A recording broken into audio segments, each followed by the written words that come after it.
TNN TV کی بین الاقوامی خبروں کے ساتھ میں ہوں لارب خان۔ سکھوں کے علیحدہ وطن خالصتان کے قیام کے لیے کینیڈا میں ریفرنڈم ہوا، جس میں سکھ کمیونٹی کی بڑی تعداد نے شرکت کی۔ ووٹ ڈالنے کے لیے 5 کلومیٹر طویل قطار لگ گئی۔ اس حوالے سے مزید جانتے ہیں۔ عالمی سطح پر بھارت کو اس وقت بڑی سفارتی ناکامی کا سامنا کرنا پڑا جب کینیڈا میں خالصتان ریفرنڈم رکوانے کی تمام کاوشیں رائے گاہ چلی گئیں۔ خالصتان ریفرنڈم کے شرکا نے اقوام متحدہ سے آزادی دلانے کے لیے کردار ادا کرنے کا مطالبہ بھی کیا۔ سکھوں کے علیحدہ وطن خالصتان کے قیام کے لیے کینیڈا میں ریفرنڈم ہوا، جس میں سکھ کمیونٹی کی بڑی تعداد نے شرکت کی۔ ووٹ ڈالنے کے لیے 5 کلومیٹر طویل قطار لگ گئی۔ سکھوں نے ووٹ ڈال کر بھارت سے اپنی نفرت کا اظہار کیا۔ ریفرنڈم میں 1,10,000 سے زائد سکھوں نے حق رائے دہی استعمال کیا، جبکہ ووٹنگ کا وقت ختم ہونے کے سبب قطار میں لگے ہزاروں سکھ ووٹ نہ ڈال سکے۔ اس موقع پر ووٹرز کا کہنا تھا کہ ریفرنڈم کے نتائج دنیا پر واضح کر دیں گے کہ سکھ آزادی چاہتے ہیں۔ بھارت طاقت کے ذریعے زیادہ دیر تک سکھوں کو آزادی کے حق سے محروم نہیں رکھ سکتا اور بھارتی پنجاب جلد ایک آزاد ملک کے طور پر دنیا کے نقشے پر ابھرے گا۔ ووٹنگ کے بعد سکھ فار جسٹس کے رہنما گرپتون سنگھ کا کہنا تھا کہ جلد کینیڈا کے دیگر شہروں میں بھی خالصتان کے حق میں ریفرنڈم کا انعقاد کیا جائے گا۔ رہنما سکھ فار جسٹس نے کہا کہ سکھوں کی اتنی بڑی تعداد کا ریفرنڈم میں حصہ لینے سے بھارت کو سکھوں کی سوچ کا اندازہ ہو جانا چاہیے۔ خیال رہے کہ خالصتان پر ریفرنڈم کا آغاز گزشتہ برس 31 اکتوبر کو لندن سے ہوا تھا، جس کے بعد برطانیہ کے مختلف شہروں کے ساتھ ساتھ سوئٹزرلینڈ اور اٹلی میں بھی ووٹنگ کرائی گئی۔ ریفرنڈم میں اب تک بیرون ملک مقیم 4.5 لاکھ سے زائد سکھ حصہ لے چکے ہیں۔ واضح رہے کہ سکھ بھارت سے آزادی اور اپنے لیے خالصتان کے نام سے علیحدہ وطن کے قیام کے لیے برسر پیکار ہے اور دنیا بھر میں اس حوالے سے سکھ کمیونٹی ریفرنڈم کا انعقاد کرا رہی ہے۔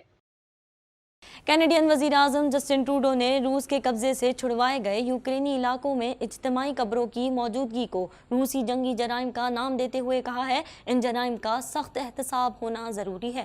اس حوالے سے مزید جانتے ہیں۔ کینیڈین وزیر اعظم جسٹن ٹروڈو نے روس کے زیر قبضے سے چھڑوائے گئے یوکرینی علاقوں میں اجتماعی قبروں کی موجودگی کو روسی جنگی جرائم کا نام دیتے ہوئے کہا ہے ان جرائم کا سخت احتساب ہونا ضروری ہے۔ ٹروڈو نے کہا کہ روس کے صدر ولادیمیر پوتن، ان کے حامیوں اور روسی فوج کو ان مظالم کے لیے جواب دہ ہونے کی ضرورت ہے جو وہ یوکرین کے ساتھ جاری رکھے ہوئے ہیں۔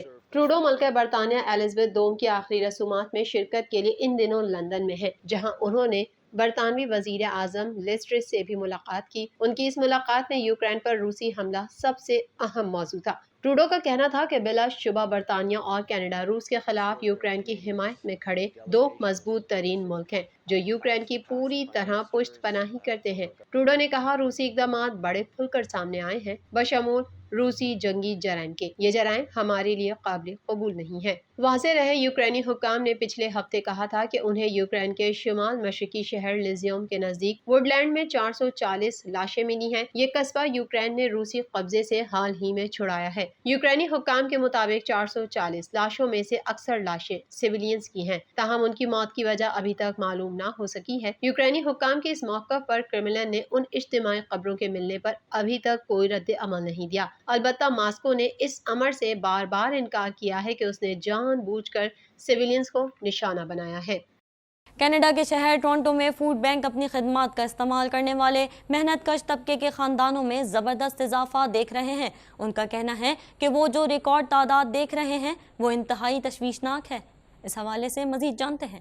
کینیڈا کے شہر ٹورنٹو میں فوڈ بینک اپنی خدمات کا استعمال کرنے والے محنت کش طبقے کے خاندانوں میں زبردست اضافہ دیکھ رہے ہیں۔ ان کا کہنا ہے کہ وہ جو ریکارڈ تعداد دیکھ رہے ہیں وہ انتہائی تشویشناک ہے۔ ایک مقامی فوڈ بینک کے مطابق وبائی مرض سے قبل یہ تعداد تقریباً 60,000 افراد ماہانہ تھی، جسے خود ہی شہر کے لیے سنبھالنا ناقابل یقین حد تک مشکل تھا۔ یہ وبائی مرض کے دوران بڑھ کر ماہانہ 1 لاکھ پیس ہو گئی ہے اور پھر افراط زر کے ساتھ یہ تعداد گزشتہ ماہ 1,82,000 تک پہنچ گئی ہے۔ یہ تنظیم کی ریکارڈ شدہ تاریخ میں فوڈ بینک استعمال کرنے والوں کی سب سے زیادہ تعداد ہے اور یہ مزید بہتر نہیں ہو رہا ہے۔ اس صورتحال کا سامنا شہر بھر کے فوڈ بینکس کو کرنا پڑ رہا ہے۔ گریٹر ٹورنٹو میں فوڈ بینک چلانے والے کھانے اور کرائے کی بڑھتی ہوئی قیمت کو اس کی وجہ بتا رہے ہیں اور کہتے ہیں کہ وہ دیکھ رہے ہیں کہ بہت سے لوگوں کے پاس کل وقتی ملازمتیں ہونے کے باوجود اب بھی زیادہ لوگ اپنا گزارا نہیں کر سکتے۔ سٹی آف ٹورنٹو کا کہنا ہے کہ وہ ان کی بڑھتی ہوئی ضروریات کو پورا کرنے کے لیے کام جاری رکھے ہوئے ہیں، لیکن فوڈ بینکوں کا کہنا ہے کہ بڑھتی ہوئی قیمتیں ان کے اپنے کاموں کو بھی متاثر کر رہی ہیں اور اس سے دباؤ اور فوری حل کی ضرورت میں اضافہ ہوتا ہے۔ ملکہ برطانیہ کی آخری رسومات کے موقع پر تاریخ کے سخت ترین حفاظتی انتظامات کیے گئے۔ اس موقع پر عالمی رہنماؤں نے انہیں خراج عقیدت پیش کیا ہے۔ اس حوالے سے مزید جانتے ہیں۔ ملکہ برطانیہ کی آخری رسومات کے موقع پر تاریخ کے سخت ترین حفاظتی انتظامات کیے گئے۔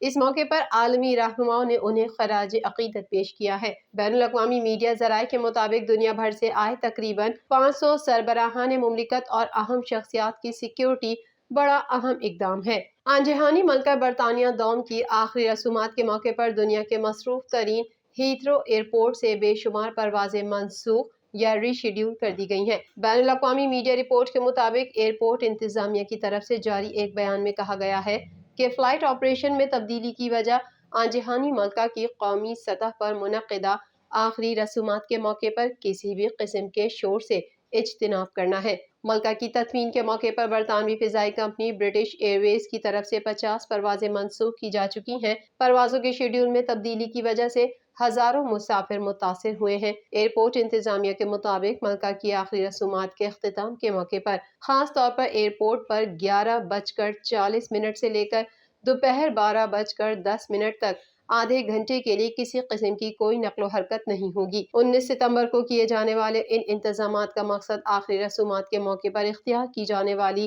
2 منٹ کی خاموشی کے دوران کسی بھی قسم کا خلل پیدا نہ کرنا ہے۔ خیال رہے 70 برس تک حکومت کرنے والی ملکہ کا انتقال 8 ستمبر کو ہوا تھا۔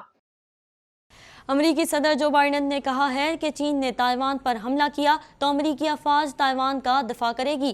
تائیوان کے بارے میں امریکہ کی پالیسی میں کوئی تبدیلی نہیں آئی ہے۔ اس حوالے سے مزید جانتے ہیں۔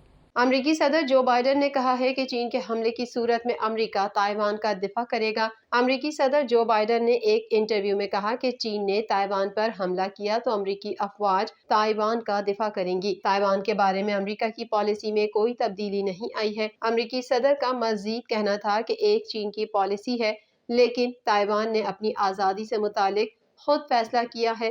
ہم تائیوان کی حوصلہ افزائی نہیں کر رہے۔ آزادی کا فیصلہ تائیوان کا اپنا ہے۔ رواں سال میں یہ تیسرا موقع ہے جب امریکی صدر نے چین کے خلاف تائیوان کے حق میں بیان دیا ہے۔ چین تائیوان کو اپنا حصہ سمجھتا ہے اور اس معاملے میں امریکی مداخلت کے نتیجے میں نتائج سے خبردار کر چکا ہے۔ بھارتی شہر چندی گڑھ میں نجی یونیورسٹی کی طالبات کی نازیبا ویڈیوز وائرل ہونے کے معاملے میں اب تک ملزم طالبہ سمیت 3 افراد کو گرفتار کر لیا گیا۔ اس حوالے سے مزید جانتے ہیں۔ بھارتی شہر چندی گڑھ میں نجی یونیورسٹی کی طالبات کی نازیبا ویڈیوز وائرل ہونے کے معاملے میں اب تک ملزم طالبہ سمیت 3 افراد کو گرفتار کر لیا گیا۔ بھارتی میڈیا کی رپورٹ کے مطابق بھارتی شہر چندی گڑھ میں نجی یونیورسٹی کی طالبات کی نازیبا ویڈیوز وائرل ہونے کے بعد ایک ہنگامہ برپا ہو گیا۔ متاثرین و دیگر سراپا احتجاج ہیں۔ ملزمان کی گرفتاری کے علاوہ چندی گڑھ یونیورسٹی جہاں یہ واقعہ پیش آیا اسے 24 ستمبر تک بند کر دیا گیا ہے۔ واضح رہے کہ چندی گڑھ میں یونیورسٹی کی طالبات کی نامناسب ویڈیوز وائرل ہونے پر 8 لڑکیوں نے مبینہ طور پر خودکشی کی کوشش کی تھی، جس پر یونیورسٹی کیمپس میں طلباء نے شدید احتجاج اور ہنگامہ کیا اور پھر صورتحال پر قابو پانے کے لیے پولیس کو طلب کر لیا گیا۔ بھارتی میڈیا کے مطابق پولیس اور یونیورسٹی انتظامیہ نے لڑکیوں کی مبینہ خودکشی کو افواہ قرار دے دیا گیا تھا۔ TNN ٹی وی کے نیوز بلیٹن سے فی الوقت اتنا ہی۔ مزید خبروں اور اپڈیٹس کے لیے دیکھتے رہیے TNN ٹی وی۔